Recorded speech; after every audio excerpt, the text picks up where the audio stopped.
Hai, Assalamualaikum warahmatullahi wabarakatuh. Apa khabar para peserta HiMega 2020? Saya Cikgu Yumat. Bertemu kita dalam sesi kelas online ini. So saya rasa teruja kerana this is my first time membuat perkongsian dalam bentuk video online dalam seminar yang sebegini. Dan Alhamdulillah, walaupun kita diuji dengan COVID-19, Allah memberi ruang kepada kita untuk masih bersama lagi dalam majlis ilmu seumpama ini. Dan inilah yang kita sebut sebagai di sebalik ujian itu pasti ada hikmah dan kebaikannya. So semoga kita semua tetap bersabar dengan ujian yang Allah berikan ini, insyaAllah. So mari kita berbalik kepada topik kita pada kali ini, iaitu the best of alim mujahid. So brothers and sisters, anda semua telah melalui satu fasa yang penting di peringkat sekolah. Fasa itu adalah fasa lepasan SPM. Jadi seorang pelajar lepasan SPM ini dia akan pergi kepada satu lagi fasa yang amat penting dalam timeline hidup dia, iaitu akan melalui alam IPT ataupun alam pengajian tinggi. Sama ada anda masuk universiti, anda masuk universiti awam ataupun universiti ataupun kolej-kolej swasta. So brothers and sisters, persoalannya adalah dalam menjadi seorang mahasiswa ini, kita ada pilihan. Sama ada kita nak jadi seorang mahasiswa yang mahasiswa yang biasa-biasa ataupun mahasiswa yang luar biasa.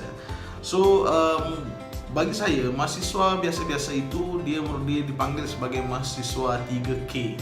Okey, apa maksud mahasiswa 3K itu? Mahasiswa 3K ini adalah mahasiswa yang yang pertama adalah mereka hanya attend kuliah saja.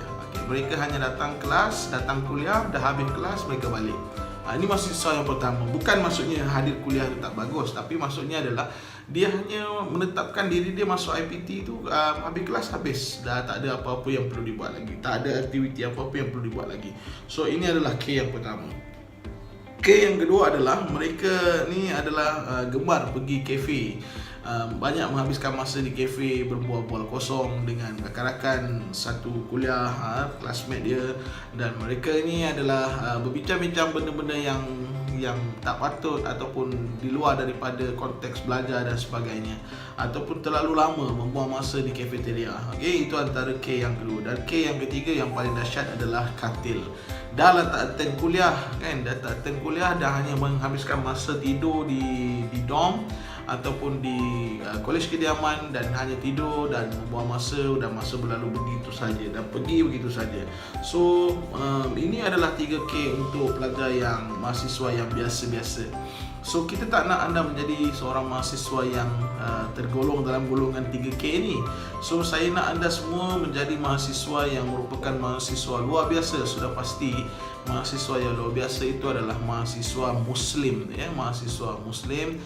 Dan saya menggariskan di sini ada beberapa ciri untuk menjadi mahasiswa Muslim, okey, mahasiswa Islam. Okey, mahasiswa Islam itu ada beberapa ciri, okey. Kerana kita bertemakan ni, ada tema kita adalah the best of alim mujahid. Okay, the best of alim mujahid. Alim itu orang yang berilmu, mujahid itu orang yang bermujahadah ataupun berjuang. Jadi kita kena jadi mahasiswa yang alim, berilmu dan berjuang. Okay, masalahnya hari ini, kalau kita hanya belajar saja, tak ada mujahid, dia tak jadi. Kalau kita hanya ada semangat juang tapi tak berilmu pun tak jadi. So dia kena seimbang antara alim dan mujahid ini. So ini adalah ciri yang harus jelas bahawa mahasiswa ini harus mempunyai ciri mahasiswa Muslim. Yang pertamanya adalah dia mesti merupakan mahasiswa yang mencintakan ilmu. Okey, Imam Syafi'i ada sebut, barang siapa yang menginginkan dunia maka hendaklah berilmu. Barang siapa yang menginginkan akhirat maka hendaklah dengan ilmu. Barang siapa yang menginginkan keduanya maka hendaklah dengan ilmu. Jadi kata-kata Imam Syafi'i ini menjelaskan bahawa begitu pentingnya ilmu. Dan ilmu ini ditarifkan kepada dua. Yang pertama ilmu fardu ain dan ilmu fardu kifayah. Dan kedua-dua ilmu ini penting. Apa yang anda belajar di dalam pembelajaran di IPT nanti itu adalah ilmu yang anda tuntut berdasarkan bidang masing-masing, dan itu merupakan ilmu yang penting bagi anda. Jadi jangan anda bermain-main masa anda masuk belajar di IPT nanti.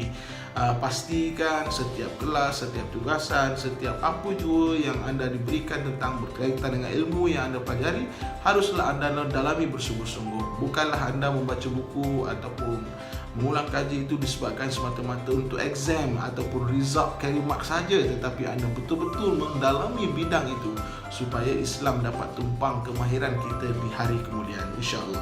So yang keduanya, selain daripada mencintai ilmu, mahasiswa yang Islam itu yang kedua mesti mempunyai jihad. Dia ciri yang kedua, dia berjihad melawan nafsu, berjihad melawan nafsu. Jadi bila kita sebut jihad melawan nafsu ni, jihad yang paling berat adalah jihad melawan nafsu. Saya teringat sirah apabila Rasulullah SAW dan para sahabat kembali daripada berjihad. Maka ketika itu Rasulullah SAW berkata, kami telah pulang daripada jihad yang lebih kecil kepada jihad yang lebih besar. Dia kata baginda sebut kami telah pulang daripada jihad yang kecil kepada jihad yang lebih besar. Jadi bila para sahabat dengar perkataan baginda Rasulullah SAW, maka sahabat ini bertanya, apakah yang dimaksudkan dengan jihad yang lebih besar itu? Nabi SAW bersabda, sesungguhnya seorang hamba yang melawan hawa nafsunya. Hadis ini adalah hadis yang diriwayatkan oleh Baihaqi. So ini menunjukkan bahawa kalau kita tengok jihad mengangkat senjata itu dah besar dah, tapi Rasulullah sebut dalam hadis ini jihad yang lebih besar daripada mengangkat senjata itu adalah jihad melawan hawa nafsu. Memang betul, sebab itulah ramai para mahasiswa tercicir di IPT ataupun pengajian tinggi kerana bukan sebab faktor luar tetapi faktor dalaman, kerana mereka gagal melawan hawa nafsu mereka. Hawa nafsu yang nak asyik, nak suka tidur, rehat, bermain game ataupun melakukan perkara-perkara yang lara ataupun melakukan benda-benda yang dimurkai oleh Allah Subhanahu Wa Taala. Sebab itulah kita lihat ramai mahasiswa dia tak ada semangat mujahid ini, tak ada semangat perjuangan ini. So pertama sekali kita kena berjuang ataupun berjihad melawan hawa nafsu. Semoga adik-adik yang ada di sini akan menjadi mahasiswa yang bukan saja berilmu tetapi mahasiswa yang juga berjihad melawan hawa nafsu. Itu ciri yang kedua. Yang ketiganya adalah apabila kita berjihad melawan hawa nafsu ni, yang ketiganya adalah ciri mahasiswa muslim itu mestilah meninggalkan perkara yang sia-sia ataupun hal yang sia-sia. Jadi hadis riwayat Tirmizi, Rasulullah SAW bersabda, di antara kebaikan Islam seseorang adalah meninggalkan hal yang tidak bermanfaat. So adik-adik, ini jelas mengatakan bahawa perkara-perkara yang tidak baik itu menggambarkan kebaikan Muslim kita. Jadi kalau anda ni adalah pelajar Muslim yang baik, mahasiswa Muslim yang baik, maka anda kurang membuat perkara-perkara yang sia-sia. Contohnya kita bercerita tentang membawang tentang kawan kita, membawang tentang pesyarah kita, itu tak penting. So kita tinggalkan hal yang sia-sia ini. Ataupun kita bermain game terlalu lama sehingga menyebabkan kita tak buat kerja-kerja yang sepatutnya kita buat. Jadi ini merupakan hal yang sia-sia. Ataupun kita terlibat dengan program-program yang lara seperti program konsert atau program nasyid, program konsert, program nyanyian, nasyid pula dah, program nyanyian atau dan sebagainya. Itu merupakan benda-benda yang lara dan kita harus tinggalkan. Dan ciri yang terakhir yang saya gariskan dan sempat saya tulis ini adalah, setelah kita mencintai ilmu, mendalami ilmu, mencintai ilmu, melawan nafsu dan meninggalkan hal yang sia-sia, maka kita haruslah menjadi mahasiswa Islam yang proaktif dan memimpin. Jadi apabila kita dah mencintai ilmu, kita dapat kesedaran dan kita melawan hawa nafsu dan meninggalkan hal sia-sia, kita haruslah proaktif dan memimpin. Kita kena proaktif, kita kena melihat dan peka apa yang berlaku dalam keadaan kampus kita, apa yang berlaku dengan keadaan sekeliling kita di universiti ataupun di IPT tersebut. Jadi kalau kita lihat keadaan itu keadaan yang tidak bersuasanakan kepada Islam, maka haruslah kita memimpin rakan-rakan kita supaya juga bersama-sama dengan kita untuk mencintai ilmu, berjihad melawan hawa nafsu dan meninggalkan hal-hal yang tidak penting tadi, supaya kita akan berubah bersama-sama dengan mereka. Kerana apa? Kita tak mahu kita ni berubah nafsi-nafsi seorang-seorang. Kita tak nak. Kita nak mengajak rakan-rakan kita yang lain yang juga mahasiswa yang lain itu sama-sama berubah dengan kita. Dalam Al-Quran, surah Al-Fusilat yang berbunyi, wa man ahsanu qawlan mimman da'a ila Allah wa amila salihan wa qala innani minal muslimin. Sadaqallahul azim. Maksudnya apa? Siapakah yang lebih baik perkataannya daripada orang yang menyeru kepada Allah lalu mengerjakan amal soleh dan berkata, sesungguhnya aku termasuk orang-orang yang menyerah diri. Jadi dalam ayat ini memberikan kepada kita bahawa sebagai seorang Muslim, kita harus mengajak orang kepada jalan Allah. mengajak orang kepada jalan kesedaran, mengajak orang kepada jalan yang lebih baik. Jadi ini adalah tanggung jawab kita sebagai pelajar Muslim di kampus, pelajar Muslim di IPT. Ini bukan tanggung jawab siapa-siapa, tapi ini tanggung jawab kita yang bergelar sebagai mahasiswa Muslim. Jadi apabila kita ada 4 ciri ini, insya-Allah kita akan melihat perubahan yang harmoni, bukan sahaja terhadap diri kita tetapi juga dalam suasana kampus kita. Jadi brothers and sisters yang saya kasihi sekalian, dan mudah-mudahan apa yang saya kongsikan tentang 3 ciri ini akan membentuk bi'ah soleh di kampus. Jadi ada beberapa elemen penting dalam membentuk bi'ah soleh dalam kampus. Okey, ada 3 elemen penting untuk bentuk bi'ah soleh di kampus. Bi'ah soleh adalah suasana yang baik, suasana yang harmoni, suasana yang diredai oleh Allah Subhanahu Wa Taala, iaitu suasana bi'ah soleh. Jadi kita tengok yang pertama, elemen pertama membentuk bi'ah soleh ini, elemen pertama adalah kita perlu al-insan, iaitu manusia, al-insan, manusia itu elemen yang pertama. Jadi kalau di kampus, manusia itu adalah mahasiswa. Okey, di kampus manusia itu adalah mahasiswa. Yang kedua adalah al-muassasah. Al-muassasah ini adalah institusi. Okey, kalau kita tengok di kampus, maka banyak persatuan-persatuan, maka itu adalah institusi, ataupun kelab-kelab, ataupun gerakan-gerakan, itu adalah institusi. Dan yang ketiganya adalah madaniyah. Madaniyah ini adalah peradaban. Maksudnya adalah kita tengok bagaimana gelagat kampus ataupun universiti kita, bagaimana peradaban dia, bagaimana trend dia, bagaimana suasananya di kampus kita. Adakah suasana di kampus kita adalah suasana yang islami, yang diredai oleh Allah Subhanahu Wa Taala, ataupun suasana yang jahiliah, ataupun suasana yang tak diredai oleh Allah Subhanahu Wa Taala. Jadi sebenarnya brothers and sisters, bagi membentuk suasana bi'ah soleh di kampus kita ini, bagi merubah madaniyah ataupun peradaban ini, kita perlu melibatkan diri dalam persatuan. Kerana kita tak mampu untuk memikul beban dakwah ataupun beban mengajak orang kepada kebaikan ini seorang-seorang. Kita tak mampu buat. Mungkin kita boleh mampu untuk dalam kapasiti yang kecil, tapi untuk yang lebih besar, iaitu mengubah peradaban dalam kampus ini, kita memerlukan platform, kita perlukan institusi, kita perlukan organisasi. Seperti mana penganjuran HiMega ini, institusi yang menganjurkan HiMega ini adalah institusi haluan siswa. Platform yang menggerakkan HiMega ini adalah haluan siswa.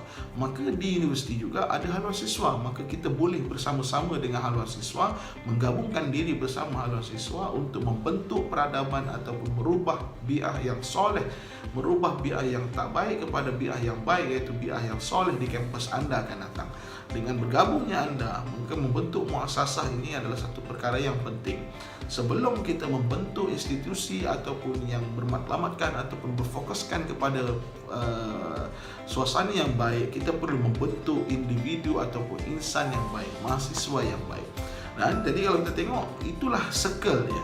Jadi seseorang individu yang baik itu pasti akan bergabung dengan institusi yang baik, dan institusi yang baik itu pasti matlamatnya adalah merubah peradaban menjadi lebih baik, merubah suasana kampus itu menjadi lebih baik. So ini antara perkara dan elemen yang penting dalam membentuk bi'ah soleh di kampus. Jadi sebelum kita nak membentuk bi'ah soleh di kampus ini, para mahasiswa perlulah membentuk dan memproses diri terlebih dahulu. Sebab itulah ada yang mengatakan islah nafsan wad'u ghairak, perbaiki diri kamu dan ajak orang lain. Maksud perbaiki diri kamu ini bukan maksudnya kita tunggu kita perfect dulu, kita tunggu kita hafal Quran dulu, semua hafal dalil hadis. Tak, maksudnya adalah kita belajar untuk mempertingkatkan diri kita, meninggalkan apa yang Allah tak suka kepada membuat perkara yang Allah suka. Dan kita buat satu benda yang diredai oleh Allah Subhanahu Wa Taala, dalam masa yang sama kita mengajak orang lain untuk berubah bersama-sama dengan kita. Sebab inilah yang disebutkan dalam proses berubah diri kita ini disebut sebagai proses tarbiyah. Proses tarbiyah. Ya, pentingnya proses tarbiyah ini kerana proses tarbiyah adalah proses pendidikan. Pendidikan apa? Pendidikan jiwa. Pendidikan jiwa. Jadi proses tarbiyah inilah yang akan membentuk individu itu. Kalau tidak, dalam proses tarbiyah ini dia akan membentuk dan memproses individu itu menjadi individu muslim ataupun mahasiswa muslim yang menginginkan kepada kebaikan dan seterusnya, melihat kepada suasana yang lebih baik. Jadi kenapa penting proses tarbiyah ini? Kerana ada dua perkara, kerana di dalam kampus ataupun dalam kehidupan ada dua pilihan. Sebab tu saya nak bagi tahu kenapa penting kita duduk dalam proses tarbiyah, kerana di kampus ada dua pilihan. Pilihan yang pertama adalah golongan yang mahu berubah menjadi baik, ataupun golongan yang sedia baik, ataupun bahasa mudahnya adalah golongan yang berpikiran positif. Jadi ini golongan yang pertama. Dan golongan yang kedua adalah golongan yang kurang baik, ataupun golongan yang jahat, ataupun golongan yang tak sukakan kebaikan, golongan yang mungkar. Okay? Jadi ini adalah golongan yang kedua. Jadi hidup ini adalah pilihan. Jadi kalau anda tersalah pilih, maka dia memberi kesan kepada diri anda. So sebab itulah, adakah anda mahu hidup kepada sekadar biasa-biasa, atau mahu jadi orang yang luar biasa, ataupun anda mahu menjadi orang yang dirada Allah ataupun tidak dirada Allah Subhanahu Wa Taala. So sebab itulah kalau kita tengok dalam surah Asy-Syam ayat ke-8 hingga 10, Allah berfirman, yang maksudnya adalah, maka Allah mengilhamkan kepada jiwa itu jalan kefasikan dan ketakwaan. Sesungguhnya beruntunglah orang yang mensucikan jiwanya itu, dan sesungguhnya merugilah orang yang mengotorinya. Maka ini menjelaskan bahawa hidup ini adalah pilihan. Allah bentangkan kebaikan, Allah bentangkan kejahatan, dan yang memilih itu adalah kita. Tanggungjawab itu adalah kita. Maka Allah sebutkan dalam ayat tadi, beruntung bagi orang yang mensucikan jiwa. Tak mungkin jiwa kita suci apabila kita tidak duduk dalam suasana yang suci. Dan berugilah bagi orang yang mengotori jiwa. Maka orang yang duduk dalam keadaan yang lalu, orang yang duduk dalam keadaan suasana yang tak baik ini adalah golongan yang rugi, disebutkan dalam ayat tadi. Rasulullah SAW ada bersabda, justru itu apabila kita bersama dengan orang-orang yang baik ini, suasana yang baik, individu yang baik, pimpinan yang baik, persatuan yang baik, maka secara tak langsung dia akan menjadi proses untuk merubah diri kita menjadi lebih baik. Jadi Rasulullah SAW bersabda, perumpamaan orang yang bersahabat dengan orang yang soleh dan orang yang bersahabat dengan orang yang buruk perangai seperti penjual minyak wangi dan tukang kimpal besi. Pasti engkau akan dapat bauan wangi dari penjual minyak wangi, sama ada membeli atau tidak. Sedangkan dari tukang besi kamu akan merasa bahang atau kainmu, atau kamu akan mendapatkan bau yang tidak sedap. Hadis riwayat Bukhari. Jadi ini menjelaskan bahawa ini perumpamaan yang Rasulullah SAW sebutkan dalam hadisnya. Jika kita berkumpul dan bergaul dengan orang-orang yang soleh, maka kita juga akan menjadi soleh, seumpama kita berkawan dengan penjual minyak wangi. Nah, bila kita berkawan dengan orang yang tak baik ataupun orang yang jahat, maka kita juga akan turut menjadi jahat, seumpama kita berkawan dengan seorang tukang besi. Jadi itu adalah pilihan kita. Jadi sebaiknya kita semua duduk dalam proses tarbiyah bersama dengan orang-orang yang soleh, memproses diri kita menjadi lebih baik, supaya mudah-mudahan kita menjadi mahasiswa yang bukan saja alim, bahkan mujahid, dan seterusnya merubah masyarakat. Brothers and sisters yang dikasihi Allah Subhanahu Wa Taala, jadi itu sajalah antara poin-poin penting yang saya cuba sampaikan. So harapan saya kepada anda yang bakal bergelar mahasiswa di kampus nanti, semoga anda menjadi mahasiswa yang proaktif, dan anda menjadi mahasiswa yang mahu diproses dan dibentuk dalam proses tarbiyah, dan menggabungkan diri dalam institusi muasasah tadi, seterusnya bersama-sama dalam memikul beban dakwah, dan seterusnya pergi kepada merubah suasana kampus menjadi satu yang lebih harmoni dan diredai oleh Allah Subhanahu Wa Taala. Kerana apa? Kerana hidup ini tak lama. Kerana ini adalah proses kita untuk berlatih. Kerana proses ataupun peringkat seterusnya selepas alam kampus ataupun alam IPT adalah alam kerjaya dan alam yang sebenar, alam kehidupan yang sebenar. Dan di luar sana nanti barulah kita faham bahawa pentingnya kita aktifkan diri di peringkat IPT lagi dalam memproses diri dan seterusnya, kerana selepas ini kita akan berumah tangga, selepas ini kita akan berkerjaya, dan kita akan perlukan kemahiran untuk memproses keluarga kita pula, memproses rakan-rakan sekerja kita, sahabat-sahabat kita, sehingga satu hari nanti bila Allah memanggil kita pulang dengan satu amal yang membawa sunnah yang besar, sunnah Rasulullah SAW, iaitu berdakwah, menegakkan kalimah Allah Subhanahu Wa Taala di atas muka bumi ini, membawa orang dalam menegakkan agama di atas muka bumi ini, insyaAllah. Mudah-mudahan bila Anda bergelar seorang graduan universiti nanti, Anda bergelar seorang doktor, Anda doktor yang membawa Islam, Anda bergelar seorang lawyer, Anda lawyer menjadi yang membawa Islam, membawa Islam, Anda menjadi seorang arkitek yang membawa Islam, Anda jadi seorang pensyarah yang membawa Islam, Anda menjadi guru yang membawa Islam, Anda jadi accountant membawa Islam, dan seterusnya. Kalau Anda jadi seorang pemimpin sekalipun, Anda pemimpin yang membawa Islam. Sungguhnya apapun dalam hidup kita ini jangan dipisahkan dengan kehidupan Islam. Jadi itu sahaja daripada saya Jumaat pada kali ini, dan sekali lagi saya ucapkan jutaan terima kasih kepada semua ahli jawatakuasa haluan siswa di atas jemputan dan peluang yang diberikan ini. Walaupun peluang ini taklah sebaik mana, tapi ini adalah ruang dan peluang yang Allah pilih. Allah beri ruang kepada kita untuk sama-sama belajar. Dan saya memohon jutaan maaf anda sepanjang perkongsian saya ini tidak sampai maksud dan mesejnya. Saya mohon maaf. Semoga kita semua menjadi hamba Allah yang beriman dan bertakwa, dan insyaAllah memimpin masyarakat ke arah yang lebih baik suatu hari nanti, insyaAllah.